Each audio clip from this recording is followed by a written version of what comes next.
Degenerate random variable, ये आपका x equal to ए, और ये मैं बना दे रहा हूँ, ये आपका 1 है, ठीक है। ये आपका सभी नॉन डीजेनरेट जितने भी हैं, ठीक है, नॉन डीजेनरेट रैंडम वेरिएबल। अब मैं एक इसमें नॉर्मली एक ग्राफ बना दे रहा हूँ, ठीक है, एक्सपोनेंशियल का या एफ का, चलो एक्सपोनेंशियल का बना दे रहा हूँ, ठीक है। तो ये आपका पीडीएफ है ना, और इसका एक्सपोनेंशियल का कैसे होता है बेटा? हम्म, चलो एफ का बना देते हैं, ठीक है। ये आपका कुछ इस तरीके से, तो ये जो आपको ग्राफ मिल रहा है क्यों मिल रहा है पता है?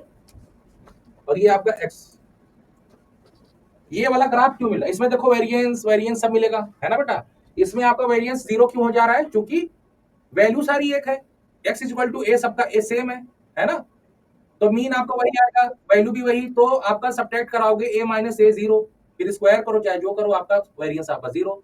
और पता भी देख के भी लग रहा है कि पूरा वो जो है स्कैटर जो होता है आपका, जो वैल्यूज होती हैं अलग अलग, अगर यही यहीं पे आपका जनरेट अगर होता तो ये अलग अलग वैल्यू होती ना बेटा। तो हर एक वैल्यू पे प्रोबेबिलिटी होती। जैसे इसमें देखो, इसमें एक्स की अलग अलग वैल्यू है, एटलीस्ट यहाँ से लेकर के पूरा इनफाइनाइट तक तो कवर है ही, है ना। तो ये सारी इसी वजह से प्रोबेबिलिटी भी है, ग्राफ भी बन रहा है इस तरीके से, तभी आपको इसमें आपको वेरिएंस मिलता है, ठीक है कि नहीं? समझ पा रहे हो? क्योंकि यहाँ पे रैंडम वेरिएबल की वैल्यूज क्या है, 0 से इंफिनिटी, और उसमें बस सिंगल वैल्यू है ना। तो इसमें आपको वेरिएंस मिलेगा, variance is not equal to 0, क्योंकि ग्राफ से भी पता चल रहा है।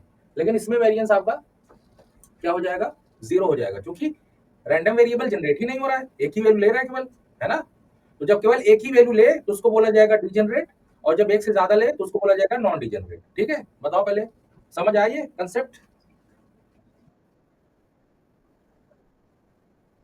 और इसको ना डीजेनरेट के साथ साथ आप सिंगुलर भी बोल सकते हो ना। सिंगुलर क्यों? क्योंकि एक ही वैल्यू ले रहा है बस, और क्या। सिंगुलर रैंडम वेरिएबल, है ना। तो चलो अच्छा, मेरे हिसाब से समझ गए होगे। अब आते हैं थियरम पे, है ना। थियरम से पहले एक चीज और समझो कि सिंगुलर मैट्रिक्स क्या होता है, ठीक है।